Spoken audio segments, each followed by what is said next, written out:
ಎಲ್ಲರಿಗೂ ನಮಸ್ಕಾರ. ಮೇಘನಾ ಕಥಾಲೋಕಕ್ಕೆ ಸ್ವಾಗತ. ಮನೆಯಲ್ಲಿ ಹಿರಿಯರೇ ಆಗಲಿ ಕಿರಿಯರೇ ಆಗಲಿ ಜೊತೆಗಿದ್ದಾರಾ? ಹಾಗಿದ್ರೆ 2 ನಿಮಿಷ ಕೇಳಿ. ಇವತ್ತಿನ ಕತೆ ಕರಾಳ ಕಾಡಿನ ಕರೆ. ಇದು ನಿಜವಾಗ್ಲೂ ನಡೆದ ಘಟನೆ. ನಮ್ಮ ಹಿರಿಯರು ಹೇಳಿದ ಮರೆತ ಕತೆ. ಶುರು ಮಾಡೋಣ. ನಿಜವಾದ ಘಟನೆ. ಫ್ಯಾಮಿಲಿ ಜೊತೆ ನೋಡಿ. ಇವತ್ತಿನ ಕತೆ ಕರಾಳ ಕಾಡಿನ ಕರೆ. ಇದು ಸುಮ್ಮನೆ ಭೂತದ ಕತೆ ಅಲ್ಲ. ನಮ್ಮ ಬಾದಾಮಿ ಭಾಗದಲ್ಲಿ ನಿಜವಾಗ್ಲೂ ನಡೆದ ಘಟನೆ.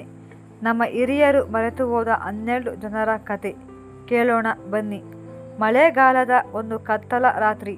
ಬಾಗಲಕೋಟೆಯಿಂದ 40 ಕಿಲೋಮೀಟರ್ ದೂರದ ಬಾದಾಮಿ ಗುಡ್ಡಗಳಾಚೆ ಇರೋ ಕಪ್ಪು ಬಂಡೆ ಕಾಡು ಅಂದರೆ ಜನ ಭಯ ಬೀಳ್ತಿದ್ರು. ಬ್ರಿಟಿಷರ ಕಾಲದ ನಿಧಿ ಅಲ್ಲಿದೆ. ಆದರೆ ಅದನ್ನು ಕಾಯೋಕೆ ಬೆಟ್ಟದಮ್ಮ ಅನ್ನೋ ದೆವ್ವ ಇದೆ ಅನ್ನೋ ನಂಬಿಕೆ. ನಗರದಲ್ಲಿ ಸಾಫ್ಟ್ವೇರ್ ಕೆಲಸ ಮಾಡ್ತಿದ್ದ ವಿಕ್ರಮ್ಗೆ ಇದೆಲ್ಲ ಮೂಢನಂಬಿಕೆ ಅನ್ನಿಸ್ತು. ಅವನ ಅಜ್ಜ ತೀರಿಕೊಳ್ತಾ ಹೇಳಿದ ಕೊನೆ ಮಾತು, ಕಪ್ಪು ಬಂಡೆ ಕೆಳಗೆ ನಮ್ಮ ಪೂರ್ವಜರ ಮಾನ ಉಳಿದಿದೆ ಮಗ. ಅದೇ ಅವನನ್ನು ನಿದ್ದೆ ಬಿಡಿಸಿತು. ಒಂದು ಶುಕ್ರವಾರ ರಾತ್ರಿ 11 ಗಂಟೆಗೆ ಬೈಕ್, ಟಾರ್ಚ್, ಹಳೆ ಮ್ಯಾಪ್ ಹಿಡಿದು ವಿಕ್ರಮ್ ಒಬ್ಬನೇ ಕಾಡಿಗೆ ನುಗ್ಗಿದ್ದ. ಕಾಡಿನೊಳಗೆ ಕಾಲಿಟ್ಟ ಕೂಡಲೇ ಮೊಬೈಲ್ ನೆಟ್ವರ್ಕ್ ಮಾಯ. ಮಳೆ ಜೋರಾಗ್ತಿತ್ತು. 2 ಕಿಲೋಮೀಟರ್ ಹೋದ್ಮೇಲೆ ಬೈಕ್ ಕೆಸರಲ್ಲಿ ಹೂತೋಯ್ತು. ನಡೀತಾ ಹೋದಂತೆ ವಿಚಿತ್ರ ಸದ್ದು. ಯಾರೋ ಪಿಸುಗುಡ್ತಾ ಇದ್ದಂಗಿತ್ತು. ಹಿಂದಕ್ಕೆ ಹೋಗು ಇಲ್ಲ ಅಂದರೆ ಅನ್ನೋ ಧ್ವನಿ ಗಾಳಿಲಿ ತೇಲಿ ಬಂತು. ವಿಕ್ರಮ್ ಎದೆ ಛಲ್ ಅಂದ್ರು.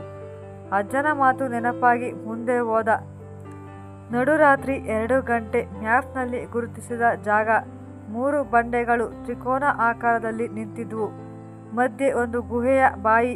ಟಾರ್ಚ್ ಹೊಡೆದ್ರೆ ಒಳಗಿನಿಂದ ತಣ್ಣಗಿನ ಗಾಳಿ ಹೊಡಿತು. ಒಳಗೆ ಇಳಿದ ಕೆಲವೇ ನಿಮಿಷಕ್ಕೆ ಧೋಪ್ಪನೆ ಸದ್ದು. ಗುಹೆಯ ಬಾಗಿಲು ಮುಚ್ಚೋಯ್ತು. ಮೊಬೈಲ್ ಟಾರ್ಚ್ ಬಿಟ್ರೆ ಬೇರೆ ದಾರಿ ಇಲ್ಲ. ಗೋಡೆ ಮೇಲೆ ಪ್ರಾಚೀನ ಕನ್ನಡ ಲಿಪಿ. ಆಸೆ ಪಟ್ಟು ಬಂದವನು ಪ್ರಾಣ ಬಿಟ್ಟು ಹೋಗುವನು. ಗುಹೆಯ ಒಳಗೆ 200 ಮೀಟರ್ ಹೋದ್ಮೇಲೆ ದೊಡ್ಡ ಕೋಣೆ. ಮಧ್ಯ ಕಲ್ಲಿನ ಪೆಟ್ಟಿಗೆ. ಸುತ್ತ 7 ನರಮಂಡಲದ ಬುರುಡೆಗಳು. ಪೆಟ್ಟಿಗೆ ತೆರೆಯೋಕೆ ಹೋದವನೇ ನೆಲ ಅಲುಗಾಡೋಕೆ ಶುರು. ಮೇಲಿಂದ ನೀರು ಸುರಿಯೋಕೆ ಶುರು ಆಯಿತು. ಇಡೀ ಗುಹೆ ಮುಳುಗಿ ಹೋಗೋ ಥರ. ವಿಕ್ರಮ್ಗೆ ಆಗ ಅರ್ಥ ಆಯಿತು, ಇದು ನಿಧಿ ಕಾಯೋ ಬೋನು ಪೆಟ್ಟಿಗೆ ಬದಲು ಪಕ್ಕದ ಗೋಡೆಯಲ್ಲಿದ್ದ ಸಣ್ಣ ತೂತಿಗೆ ಕೈ ಹಾಕಿದ. ಒಳಗೆ ತಾಮ್ರದ ಡಬ್ಬಿ, ಅದರೊಳಗೆ ಒಂದು ತಾಳೆ ಗರಿ. ಅಷ್ಟರಲ್ಲಿ ನೀರು ಸೊಂಟದವರೆಗೆ ಬಂತು. ಗುಹೆಯ ಇನ್ನೊಂದು ಮೂಲೆಯಲ್ಲಿ ಸಣ್ಣ ಕಿಂಡಿ ಕಾಣಿಸ್ತು. ಈಜಿಕೊಂಡು ಅದರೊಳಗೆ ನುಗ್ಗಿದ್ರೆ ಅದು ನೇರವಾಗಿ ಜಲಪಾತದ ಹಿಂಭಾಗಕ್ಕೆ ತೇಲಿತು. ಹೊರಗೆ ಬಂದವನೇ ದಬಾರನೆ ಬಂಡೆ ಮೇಲೆ ಬಿದ್ದ. ಪ್ರಾಣ ಉಳಿತು. ತಾಳೆ ಗರಿ ಓದಿದ್ರೆ ಶಾಕ್. ಅದರಲ್ಲಿ ನಿಧಿಯ ವಿವರ ಇರಲಿಲ್ಲ. ಬದಲಿಗೆ 1857ರ ಸಿಪಾಯಿ ದಂಗೆಯಲ್ಲಿ ಬ್ರಿಟಿಷರಿಂದ ತಪ್ಪಿಸಿಕೊಂಡು ಈ ಕಾಡಲ್ಲಿ ಅಡಗಿದ್ದ 12 ಜನ ಕ್ರಾಂತಿಕಾರಿಗಳ ಹೆಸರಿತ್ತು. ಅವರನ್ನು ಕಾಪಾಡಿದ ವಿಕ್ರಮ್ನ ಮುತ್ತಜ್ಜ. ಅವರಿಗೆ ಆಶ್ರಯ ಕೊಟ್ಟಿದ್ದಕ್ಕೆ ಬ್ರಿಟಿಷರು ಇಡೀ ಕುಟುಂಬವನ್ನೇ ಸುಟ್ಟು ಹಾಕಿದ್ರು. ಆ 12 ಜನ ತಪ್ಪಿಸಿಕೊಂಡು ಮುಂದೆ ಸ್ವಾತಂತ್ರ್ಯ ಹೋರಾಟಕ್ಕೆ ದೊಡ್ಡ ಕೊಡುಗೆ ಕೊಟ್ಟರು. ಮಾನ ಉಳಿದಿದೆ ಅಂದರೆ ಇದೇ ಹಣ ಅಲ್ಲ, ತ್ಯಾಗದ ಇತಿಹಾಸ. ವಿಕ್ರಮ್ ವಾಪಸ್ ಬರ್ತಾ ಇದ್ದಾಗ ಬೆಳಗಿನ ಜಾವ 5 ಗಂಟೆ. ಕಾಡಿನ ಹೊರಗೆ ಊರಿನ ಹಿರಿಯರು ನಿಂತಿದ್ರು. ನಿನ್ನ ಅಜ್ಜನೂ ಒಂದ್ಸಲ ಹೋಗಿದ್ದ, ವಾಪಸ್ ಬಂದಿರಲಿಲ್ಲ. ನೀನು ಬಂದೆ. ಬೆಟ್ಟದಮ್ಮ ಪರೀಕ್ಷೆ ಮಾಡ್ತಾಳೆ, ದುರಾಸೆ ಇದ್ರೆ ತಗೊಳ್ತಾಳೆ ಅಂದ್ರು.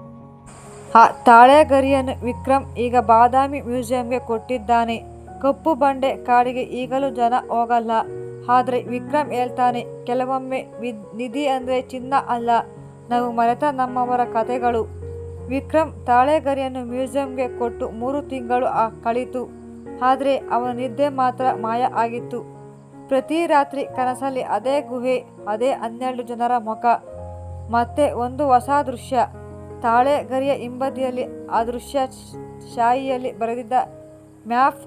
ಹೌದು, ಮ್ಯೂಸಿಯಂನಲ್ಲಿ UV ಲೈಟ್ ಹಾಕಿ ನೋಡಿದಾಗ 2ನೇ ಮ್ಯಾಪ್ ಸಿಕ್ತು.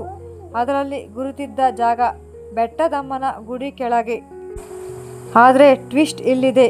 ಆ ತಾಳೆ ಗರಿ ಮ್ಯೂಸಿಯಂನಿಂದ ಕದ್ದು ಹೋಯಿತು. CCTVಯಲ್ಲಿ ಕದ್ದಿದ್ದು ಒಬ್ಬನೇ, ವಿಕ್ರಮ್ನ ಅಜ್ಜನ ತಮ್ಮನ ಮಗ ರುದ್ರ. ದುಡ್ಡಿನ ಆಸೆಗೆ ಕುರುಡಾಗಿದ್ದ ರುದ್ರ ಪೂರ್ವಜರ ಮಾನ ಅನ್ನೋದನ್ನ ಪೂರ್ವಜರ ಚಿನ್ನ ಅಂತ ತಿಳ್ಕೊಂಡಿದ್ದ. ವಿಕ್ರಮ್ಗೆ ಗೊತ್ತಾಯ್ತು ರುದ್ರ ಈಗಾಗಲೇ ಕಪ್ಪು ಬಂಡೆ ಕಾಡಿಗೆ ಹೋಗಿದ್ದಾನೆ ಅಂತ. ತಡ ಮಾಡಿದರೆ ರುದ್ರ ಪ್ರಾಣ ಕಳ್ಕೋತಾನೆ. ಯಾಕೆಂದರೆ ಬೆಟ್ಟದಮ್ಮ ದುರ್ಯಾಸವರನ್ನ ಬಿಡಲ್ಲ. ಅಮಾವಾಸ್ಯೆ ರಾತ್ರಿ ಮತ್ತೆ ಅದೇ ಕಾಡು. ಈ ಸಲ ವಿಕ್ರಮ್ ಒಬ್ಬನಲ್ಲ, ಊರಿನ ಹಿರಿಯರ ಈರಪ್ಪಜ್ಜ ಜೊತೆಗಿದ್ರು. ಈರಪ್ಪಜ್ಜ ಹೇಳಿದ್ರು, ಬೆಟ್ಟದಮ್ಮ ದೆವ್ವ ಅಲ್ಲ ಮಗ, ನಮ್ಮೂರ ಜನರೇ ಕಟ್ಟಿದ ಒಂದು ವ್ಯವಸ್ಥೆ. ಸ್ವಾತಂತ್ರ್ಯ ಹೋರಾಟಗಾರರ ಕುಟುಂಬವನ್ನು ಉಳಿಸೋಕೆ ಬ್ರಿಟಿಷರ ಕೈಗೆ ಸಿಗಬಾರ್ದು ಅಂತ ಕಟ್ಟಿದ ಭಯ. ಗುಹೆ ಒಳಗೆ ರುದ್ರ ಸಿಕ್ಕಿದ. ಕಲ್ಲಿನ ಪೆಟ್ಟಿಗೆಯನ್ನು ಒಡೆದು ಆಗಿತ್ತು.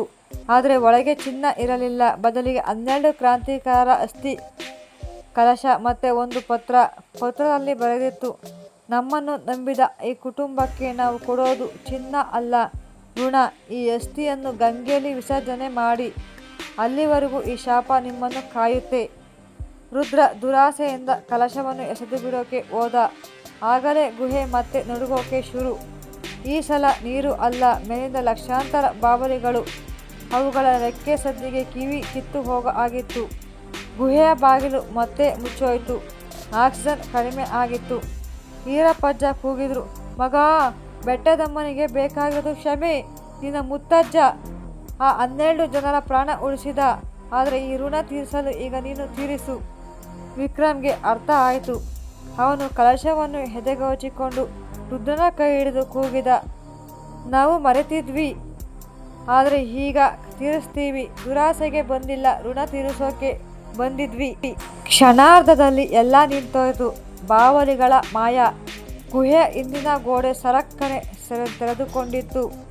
ಅದು ಸುರಂಗ ನೇರವಾಗಿ ಕಾಡಿನ ಹೊರಗಿನ ಬೆಟ್ಟದಮ್ಮ ಪಾಳುಗುಡಿಗೆ ತೆರೆದಿತ್ತು. ಬೆಳಗಾಗಿತ್ತು. ಕ್ಲೈಮ್ಯಾಕ್ಸ್. 1 ವಾರದ ನಂತರ ವಿಕ್ರಮ್, ರುದ್ರ, ಊರಿನ ಜನ ಎಲ್ಲ ಸೇರಿ ಕಾಶಿಗೆ ಹೋದ್ರು. 12 ಜನ ಕ್ರಾಂತಿಕಾರರ ಅಸ್ಥಿಯನ್ನು ಗಂಗೆಯಲ್ಲಿ ವಿಸರ್ಜನೆ ಮಾಡಿದ್ರು. ವಾಪಸ್ ಬಂದ ದಿನ ಕಪ್ಪು ಬಂಡೆ ಕಾಡಲ್ಲಿ ಮೊದಲ ಬಾರಿಗೆ ಮಳೆ ಬಂತು. ಆ ಮಳೆ ನಿಂತ ಮೇಲೆ ಕಾಡಿನ ನಡುವೆ 12 ಹೊಸ ಬೇವಿನ ಸಸಿಗಳು ಹುಟ್ಟಿದ್ವು. ಒಬ್ಬೊಬ್ಬ ಹೋರಾಟಗಾರನಿಗೆ ಒಂದೊಂದು. ರುದ್ರ ಈಗ ಅದೇ ಕಾಡಿನ ಕಾವಲುಗಾರ. ಟೂರಿಸ್ಟ್ಗಳಿಗೆ ಕತೆ ಹೇಳ್ತಾನೆ, ಆದರೆ ಯಾರೂ ಗುಹೆ ಒಳಗೆ ಹೋಗೋಕೆ ಬಿಡಲ್ಲ. ವಿಕ್ರಮ್ ಬೆಂಗಳೂರಿಗೆ ವಾಪಸ್ ಹೋಗಲಿಲ್ಲ. ಬಾದಾಮಿಯಲ್ಲಿ ಅಜ್ಜನ ನೆನಪು ಅಂತ ಸಣ್ಣ ಲೈಬ್ರರಿ ತೆರೆದಿದ್ದಾನೆ. ಗೋಡೆಯ ಮೇಲೆ ಬರೆದಿದ್ದಾನೆ, ನಿಧಿ ಯಾವಾಗಲೂ ಒಳೆಯೋದಿಲ್ಲ, ಕೆಲವೊಮ್ಮೆ ಅದು ಮಣ್ಣಲ್ಲಿ ಮಣ್ಣಾಗಿರುತ್ತೆ, ನಮ್ಮ ಉಸಿರಲ್ಲಿ ಉಸಿರಾಗಿರುತ್ತೆ. ಕಾಡು ಈಗ ಕರಾಳ ಅಲ್ಲ ಫ್ರೆಂಡ್, ಅದು ಕತೆ ಹೇಳೋ ಕಾಡು. ಬೆಟ್ಟದಮ್ಮ ಈಗ ಕಾಯೋದು ಚಿನ್ನವಲ್ಲ, ನೆನಪನ್ನ. ನಿಧಿ ಸಿಕ್ತು, ನೆಮ್ಮದಿ ಸಿಕ್ತು, ಕತೆ ಮುಗೀತು. ಆದರೆ ನಿನ್ನ ಕಮೆಂಟ್ ಸಿಗಲಿಲ್ಲ. ಹೇಗಿತ್ತು ಕತೆ? ರುದ್ರ ಚೇಂಜ್ ಆಗಿದ್ದು ಇಷ್ಟ ಆಯ್ತಾ? ಕೆಳಗೆ ಬರೆದು ಹಾಕು ಫ್ರೆಂಡ್. ಇನ್ನೂ 100 ಕತೆಗಳು ನನ್ನ ತಲೆಯಲ್ಲಿ ಕೂತಿದ ಇದೆ.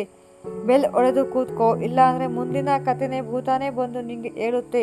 ಅಷ್ಟೇನಾ, ಕತೆ ಮುಗೀತು? ಇಲ್ಲ ಕಣೋ, ರಾತ್ರಿ 12 ಗಂಟೆಗೆ ಕಿಟಕಿ ಹತ್ರ ಯಾರೋ ನಿಂತಿರ್ತಾರೆ ನೋಡು.